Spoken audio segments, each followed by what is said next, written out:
This is Ask Joe number 171, the Compression Edition.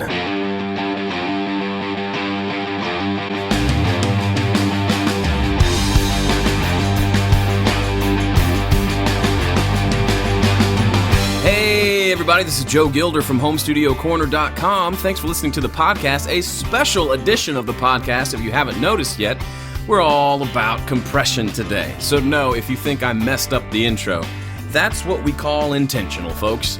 And if you're curious because you like to know all my mixing tricks, there are 3 stages of ridiculous amounts of compression on that intro. So if you want to go back and listen again, if you really want to get this really nice voiceover sound, tongue-in-cheek, the first thing you need is to use heavy compression on your channel strip on the way in. Secondly, you need to add a limiter and crank it all the way. Then, this is important, and this thanks to the folks in the live stream for suggesting this, you need to add a second limiter and then run it all the way as loud as it'll go. That's how you get that really, really, really great sound. So go ahead, stop, rewind, go to the beginning, listen to the podcast intro, because it's amazing, and I really think you'll want to hear that. So anyway, thanks for being here. If this is your first podcast with me, welcome. I'm glad you're here.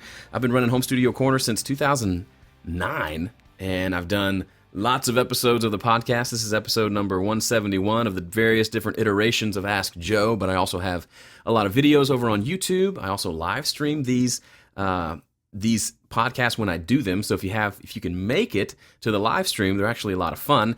And you can find out all about that over at homestudiocorner.com/calendar because I post on there when I'm going to do live streams. Also, obviously, come find me on various social media channels. I'll get to that in a second. We can connect there as well. So why am I talking all about compression today? Well, a couple of things. First off, and most importantly, today, a week from today and today's Friday. Next Friday, May 13th, my wife Pam and I will be celebrating our 10-year anniversary. So, slow clap. So we're very excited. We're going to go on a trip. It's going to be great. But I was trying to think of something I could do to kind of create a celebration in the Home Studio Corner world. Because Home Studio Corner has been around for 7 of those 10 years. So it's been a big part of our lives, and I've met so many great people through Home Studio Corner. So anyway, one of my most popular tutorials that I ever released, there were 2 that were kind of the top 2 really popular, helped out a lot of people. The one was understanding EQ, and the other was understanding compression. Now, understanding compression's been out for several years now, and I've been itching to update it for a couple years, to be honest. And I'm finally going to do that. And that's going to be released on our anniversary. So there'll be an all-new version of Understanding Compression, completely new from the ground up, new videos, new training, new examples, new tracks, all that stuff. And there'll also be a big discount, lots of stuff. We'll get to all that at some point. But what you should know, why this matters for you, is because it's our 10-year anniversary and because I'm excited and feeling generous, I'm going to give away a bunch of copies of Understanding Compression before we release it. So here's how you enter to win. The way it's going to work, it's my 10-year anniversary, so I'm giving away 10 copies of Understanding Compression, giving away 10 copies on each of my social media outlets. So that means you have a chance to win. There'll be 10 copies on Twitter, 10 copies on Facebook, 10 copies on Snapchat, 10 copies on YouTube, and 10 copies given away on my website. And the way to enter there'll be links below this show in the notes, but you essentially will go to each of those places. You can go to just one, pick one and go there, or you can go to all of them if you want to, pony up on your chances to win, and leave a comment telling me, there'll be a post there where you leave your comments or reply to that on Twitter to win a free copy. But I just want you to tell me why you want a copy of Understanding Compression. So why do you want to learn from me about compression? Now, a lot of people already own Understanding Compression, and if you do, you've heard from me already. We've been collaborating on ways to make it better. But if you don't, this is a cool way for you to potentially have a pretty stinking good chance of winning a copy. So it normally sells, I think right now it sells for $147. So there'll be a discount and all sorts of fun stuff over the next few days. So if you're not following me on those channels, go do that. And when you see the post, especially for those of you live, when you see the post saying enter to win a copy of Understanding Compression, jump on that, and I'll choose the winner on our anniversary. I will take time out of our anniversary trip to choose the winners and announce them. So you want to make sure you're following me there, and especially sign up for the email newsletter. That's where a lot of the announcements will come, but I'll also be posting stuff around social media. So that's the big announcement, and that's why we're going to talk all about compression today as part of the Q&A today, because compression is one of those things. When I first got into recording, I had no idea what it was. And it took me forever just to understand the concept, much less to actually know how to use it in a real life situation. So even understanding what compression is and what it does can be challenging because there's nothing really like it in the world. And to make matters more confusing, you've got terms like compression being used to talk about things like MP3 encoding. So data compression is a thing. It has nothing to do with what we're talking about with audio compression, which is what you heard an extreme example of for the intro to the podcast. So compression can be a big mystery, but it's one of those tools that is invaluable. I would rate it as probably my second most used tool in the studio after EQ. Obviously coming after knowing how to record and mic placement and all that stuff. But as far as mixing goes, and even recording, EQ and compression are the 1-2 punch for me of the bulk of how I get the sounds that I get when I record and mix. So it's important to get a foundational understanding of it, and that's why I want to give out a bunch of free information here on this episode. There'll be more compression-related stuff coming out over the next week on Home Studio Corner, so be checking in with me on that. And obviously giving away free copies of Understanding Compression, and then eventually if you don't get a copy and you still want it, you'll have a chance to buy Understanding Compression for yourself. All that to say, I'm excited. I'm super stoked because I released Understanding EQ and Understanding Compression. It was actually the month my firstborn son was born, which was October 2010. So it has been going on 6 years since that bad boy was released. And is the current material outdated? No, because it'll never be outdated unless compressors go away and don't exist anymore. But I've gotten so much better in the last 5 years, and I've gotten better at teaching this stuff, but mostly I've gotten better at recording and mixing because I'm always improving. I'm always on a journey to improve and get better. And since I've gotten so much better, and I feel like I've learned so many more compression tips and techniques and ideas and mindsets, that I want to update it. So be on the lookout for that. So real quickly, I want to talk about, before we get into the Q&A section, I want to talk a little bit about what compression is and what it does, just really briefly. I saw an explanation of this on a guitar tone video recently that did a really good job of explaining it.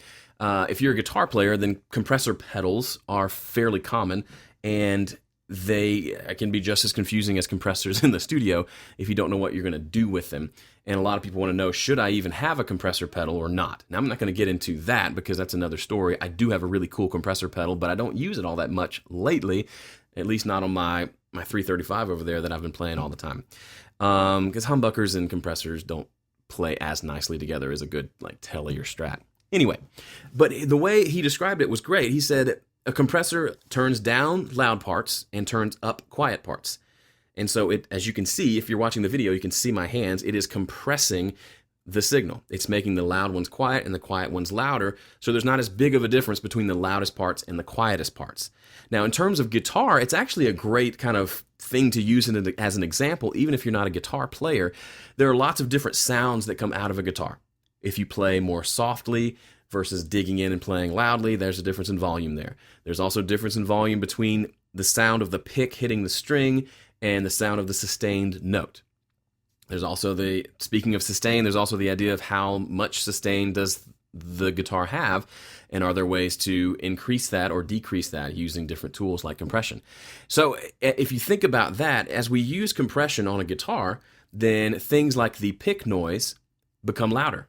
The pick hitting the string, which tends to be, depending on how you're playing, one of the quieter parts, tends to come through a little more, which can be great, especially if I'm not one of these guys, but if you're one of those chicken picking kind of country guys who's playing, you want each of those notes to come out. Now, obviously, you have to be a really good player for that to happen, so that's the first part. But then once you're a really good player, sometimes those notes, individual notes, are the small differences in volume mean you don't get to hear them all. So compression, a good compressor pedal on your pedal board can be a good way to have each note be more consistent in volume. So instead of this note's at this volume, this note's at this volume, this note's at this volume, suddenly we've squashed that down and now they're much closer.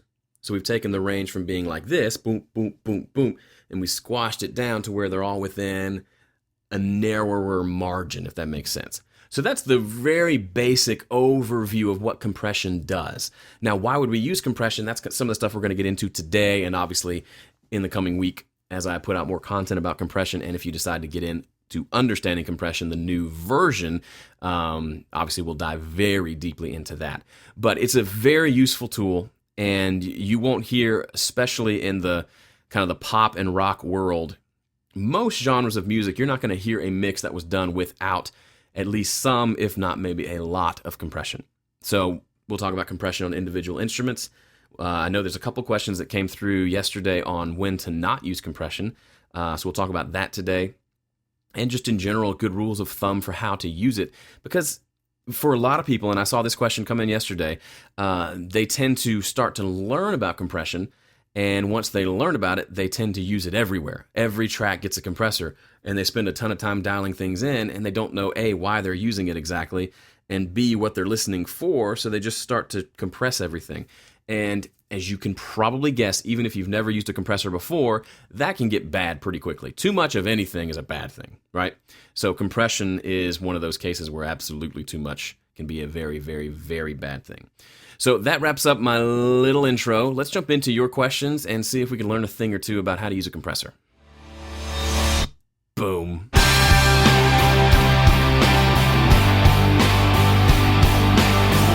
All right, I want to give a big thank you and shout out to all the folks who are hanging out live on YouTube live stream. It's fun to see you coming in.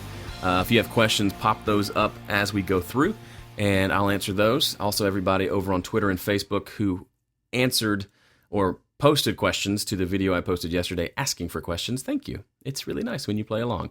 So the first question I'm going to answer is from Adam Bob. Adam is one of my most active Facebook users. If you head over to facebook.com/JoeGilderMusic, you can see Adam in action over there. By the way, I didn't mention this earlier. Joe Gilder Music is my handle everywhere in social media. So Twitter, Facebook, Snapchat, Joe Gilder Music's my username. HomeStudioCorner.com is the website. And then YouTube is youtube.com/HomeStudioCorner. There you go. If you're trying to find out where to go enter for the contest, if you're here live, that'll be posted here shortly. If you're listening to the recording, it's all there waiting for you.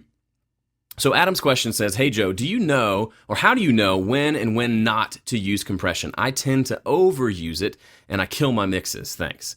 That is the bajillion-dollar question, right? Because, like I said before, it's kind of like when I first started playing electric guitar and I learned how to dial in overdrive on my amp. Well, guess what? I drove in as much overdrive as I could get. And I was thinking, I sound amazing. I'm the next, Angus Young. But turns out I wasn't, and it just sounded worse and horrible.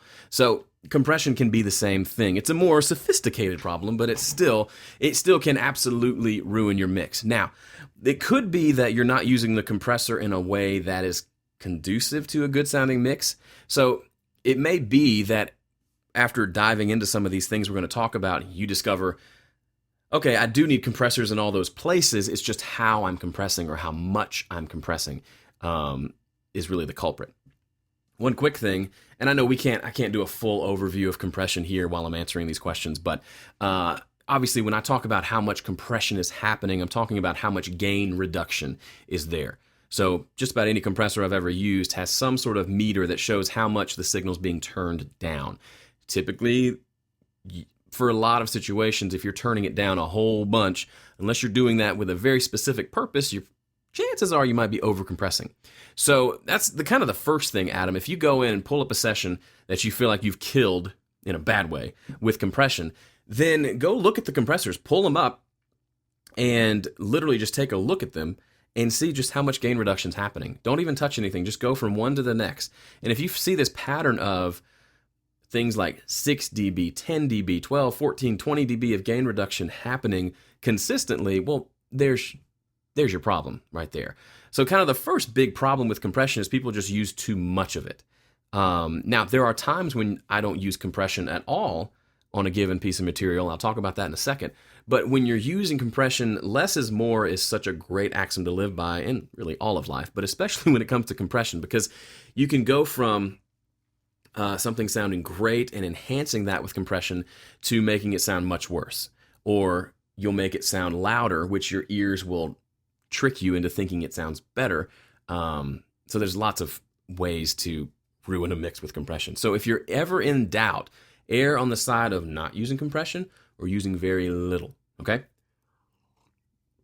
Another thing, and Adam, this may apply to you as well. Speaking of how compressors, one of the jobs of a compressor is if I turn the high stuff down, then I can turn the overall volume up, right? That's a big reason why we use compressors and limiters in the mastering phase. One of their jobs is to allow us to increase the overall volume without clipping. In mixing, we're not so much concerned with increasing volume usually. We're more concerned with the tone that happens and the dynamic range and what that does to the track that we're working on. But it's generally a common practice to, if you've got a bunch of compression, then you turn the volume up. So the compressor may have a makeup gain knob that you use to make it louder. And so if you're going through and you're A-Bing things, so you're turning the compressor on and off, if every time you turn it on, the vocal, for example, is louder, then unless you've really, really, really screwed it up, you're probably going to think, okay, it sounds better with compression. Listen to how much you'll use words like fuller, warmer, brighter, more clear, and when in reality, you could have done the same thing by just turning it up with the fader. That's not to say the compressor's not also doing things to it, but it's so important. If any of you attended the live event that Ronan Chris Murphy put on out in Santa Monica a couple months ago, it was me, Ronan, Ian Shepard, and Graham, and then a bunch of great engineers. Mick Gazowski and Bob Clearmountain were there doing panels. But each of the four of us gave talks in the morning, and Ian Shepard's talk was fantastic because, and I've talked about this before, but it fits here, so I'm going to talk about it again. He played 2 pieces of audio through the PA, and he said, which one sounds better to you? And the second one sounded more full. It had a little bit better bass, a little bit tighter top end, and so most people pick the second one as sounding better. And when he revealed what he did to the second one, he had turned it up by 1 dB. 1 decibel louder made us all think he had done some processing to it.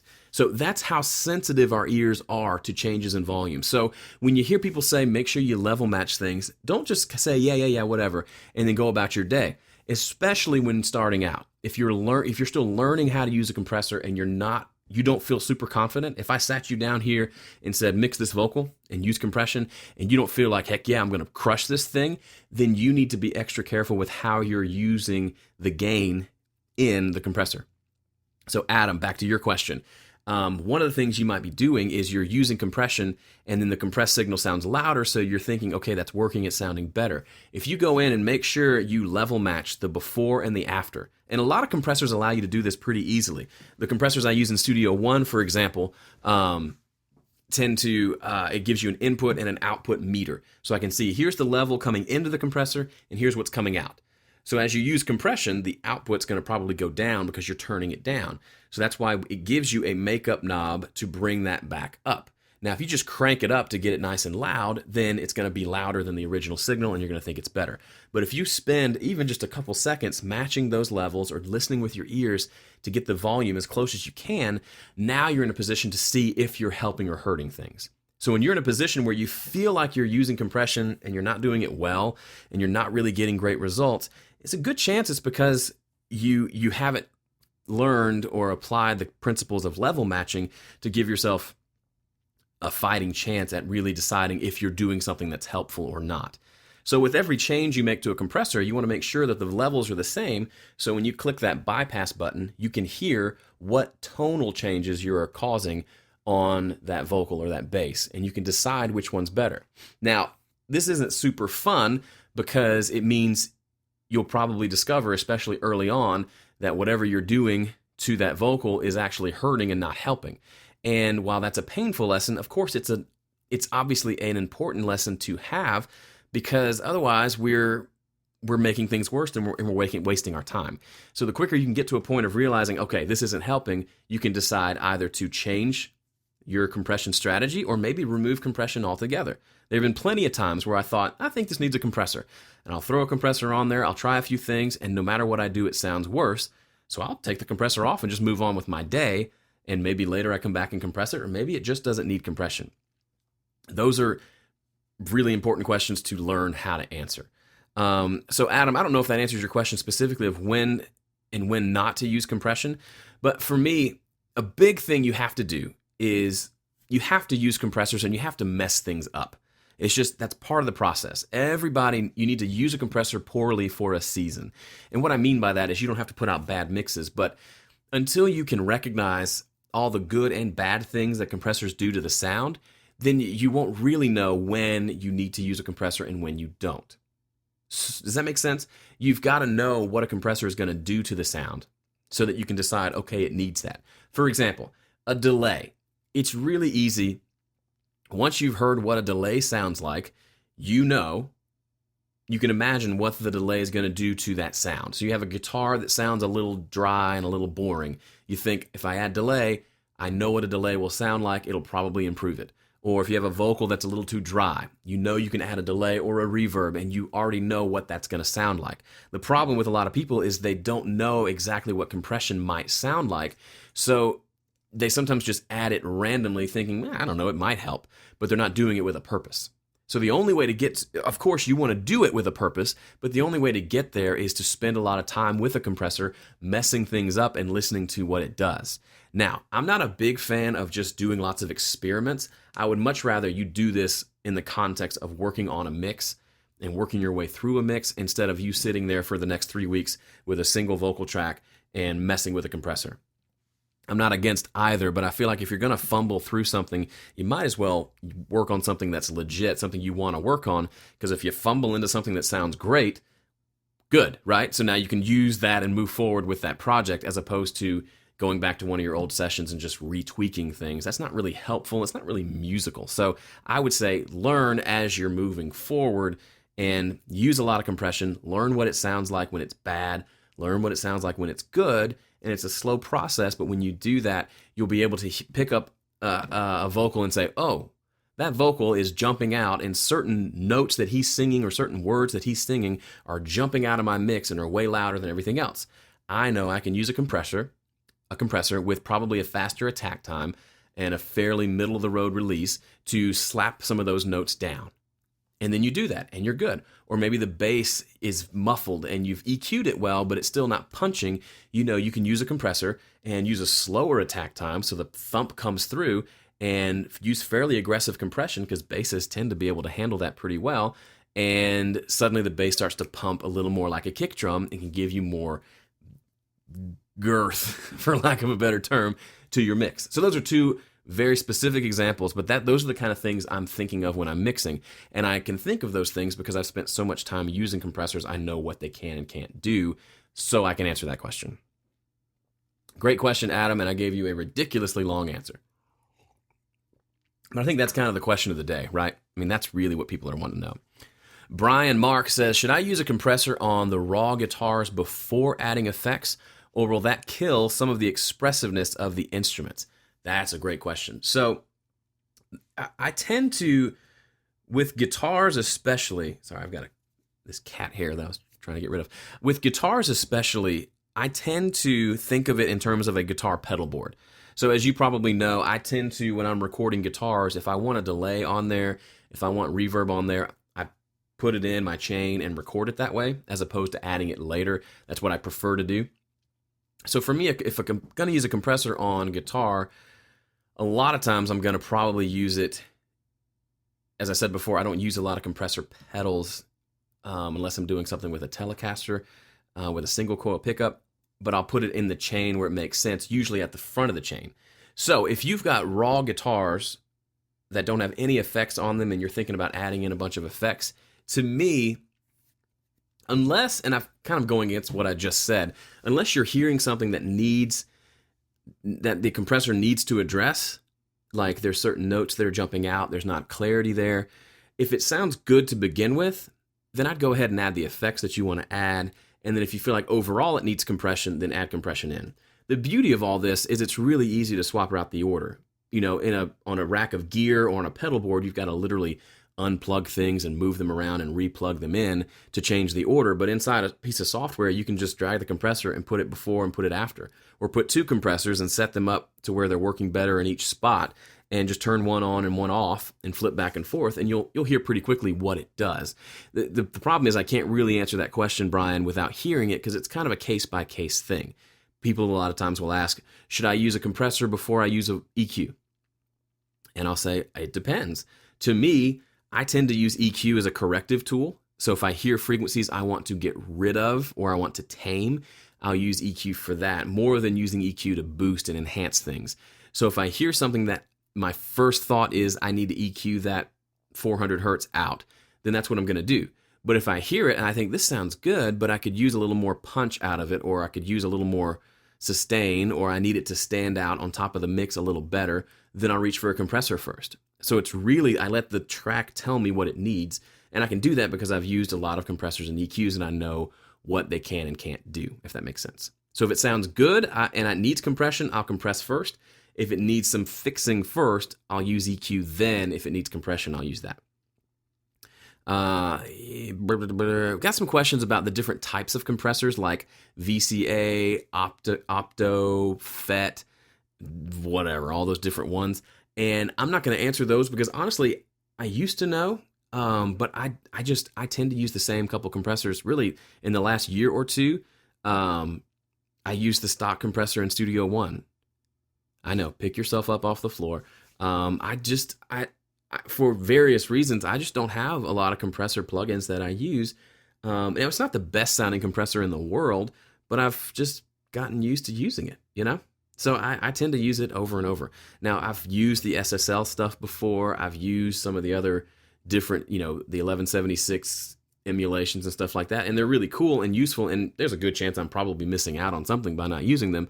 But for me, I personally don't spend a lot of time being the differences between the different types of compressors. So I'm hoping to maybe partner up with somebody when I do the new version of Understanding Compression, which is coming out next week, do some interviews and have them explain some of the stuff that they hear, the ones that actually use those other types of compressors. Because for me, I could research it and talk about it, but that's not really me talking from experience. That's not really helpful. Let me check. There were some questions here in the chat, and I've already answered them. Great. The thing about compression is there's only a handful of really questions people have about them. And a lot of it, like we said before, can be kind of a case-by-case basis sort of thing, which is kind of an annoying answer sometimes, but it is what it is. Let me see. I had a couple questions over from the Twitter. Ken Watson wants to know the difference between parallel compression and New York compression. I believe, now someone correct me on this, I believe they're the same thing. I think it's just two names for the same deal, which is parallel compression is the idea of compressing a signal, splitting a signal, running one of copy through a compressor, typically with some heavier compression settings, and then running another dry without any compression. Or, what you can do with some compressors, especially I do this in Studio One occasionally, there's a mix knob on the compressor, like you have a mix knob on a reverb or on a delay, and it allows you to essentially blend between the compressed signal and the dry signal right there on the compressor, which is kind of neat. And actually, let me find it. 1 second. That's one thing I really like about this pedal, and if you're listening to the audio, you can't see this, but it's from Walrus Audio. It's a guitar pedal. It looks super cool, but it's called the Deep 6. And what's cool about it is it's a compressor pedal, right? And what's really unique is it's got sustain, which is your threshold, essentially, kind of threshold and ratio mixed into one. It's got your attack time, so you can dial in how much punch and attack you want out of your guitar. It's got a level, which is your output gain, and then it's got this button, this knob right here, which I don't know if you can read that, but it's a blend knob. Now that is genius, because the thing about compressor pedals a lot of times is they tend to go really aggressive really quick. So if you want more subtle compression, it's hard to do, or you get it so subtle you can't hear it. With this one, you can dial in a pretty aggressive compression, then you can use the blend knob to blend back in the direct signal so you don't lose everything like you sometimes can with compression pedals. That's super cool because you can do that in a mix scenario using something like parallel processing, parallel compression, things like that. Now the folks in the chat, the live chat, are saying New York compression adds EQ, and that makes sense. I mean, a lot of times when I'm doing parallel, I'll usually add EQ to the heavily compressed signal anyway. So maybe I'm a New York compressor and I didn't even know. But good questions, great stuff, love it. See, there's another question here about different types of compressors. I just like to know the concepts. And I don't, I know an optical has literally an optical circuit, and I want to say it has a quicker, you can't really adjust the attack time because it's based on how the optical light circuit is working. The LA2A is an example, great sounding compressor. I just don't use one. Sorry. Let me see. There was one more question I wanted to get to, or we might have gone through them all. Somebody in the chat said something funny. Okay, here's one from Louis, and he says, the compressor adds nice color. And he says, what the heck does that even mean? That's a great question, because you'll get that about lots of things. Compressors, EQs, if you use the different saturation plugins, or the plugins that allow you to make your digital DAW mixer sound like a console, the different console emulation stuff. It can be really overwhelming. I don't tend to use a lot of that stuff, but essentially, when someone's saying a compressor adds nice color, usually what they mean is a lot of times compressors can be pretty clean, so they're literally just, they're turning down signal, they're doing the job of a compressor, so it's a more technical, surgical thing, and that's fine.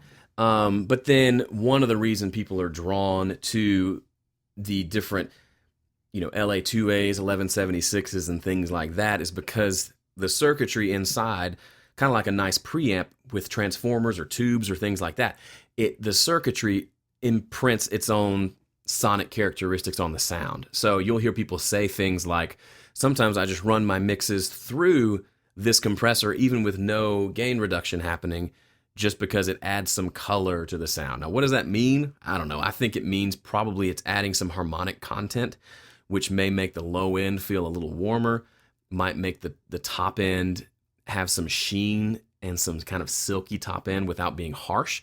Those are the kind of things I think of when I think of it adding color. But it could be dark color, could be bright color, it could be pink, purple. I don't know. But those are the things I think of when I hear color. Anthony says, do you have any opinion on hardware versus software compression?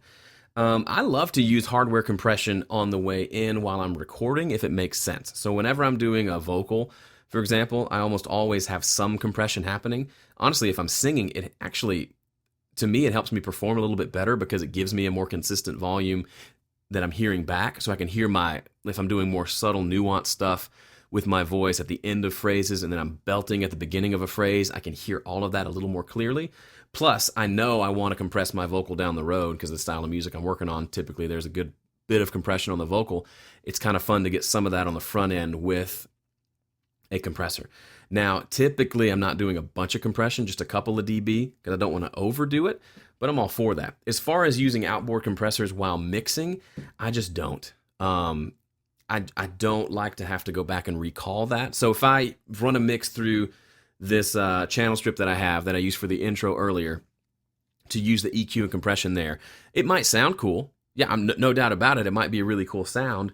But if I'm working on that mix and I stop, and then tonight I have to record a vocal, well, guess what? I've got to take a picture of this or write down all these settings before I change them for my vocal session, and then bring them all back to the exact spot when I come back to mix. Now, for those of you who are older, you may remember doing that on consoles. That was the name of the game. You wanted to get the mix done in one session, because once you changed it, you have to come back and move every knob back to where it was.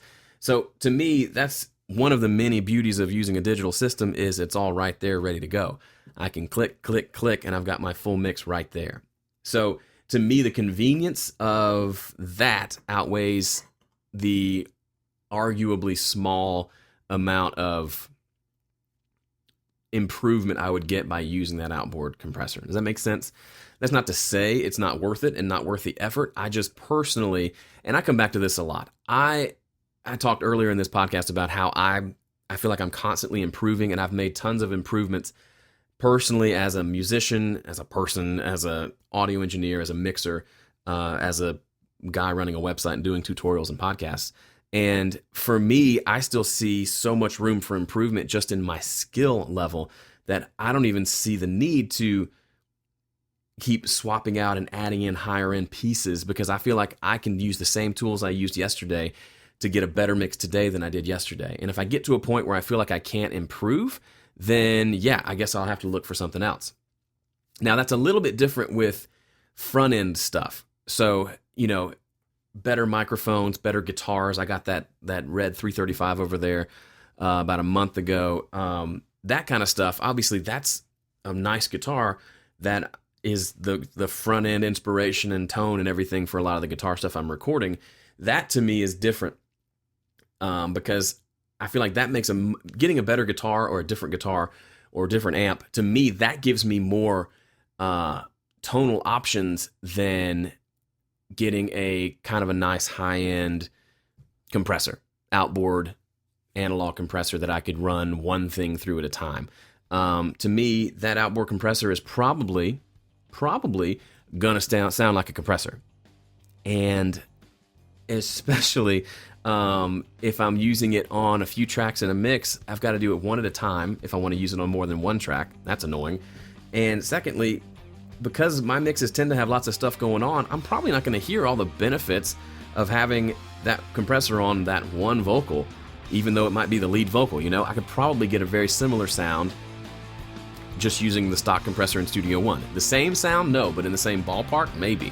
So if you disagree with me on that, that's totally fine. I'm not saying that's how you have to live your life, but for me, if you go back and listen to my albums, go to joegildermusic.com and listen to Out of Indiana, which came out 7 years ago, and listen to the EP Free that I just released. Way different in terms of quality, I think in terms of songwriting, and just the quality of the mixes, the quality of the recordings, and it's not because I've gotten a lot better compressors. You know what I mean? Okay, so went a little long this episode. I love talking about compression. My throat hurts from talking so much. That's a good sign. Don't forget to check out all the social media stuff for ways to win a copy of Understanding Compression. See ya!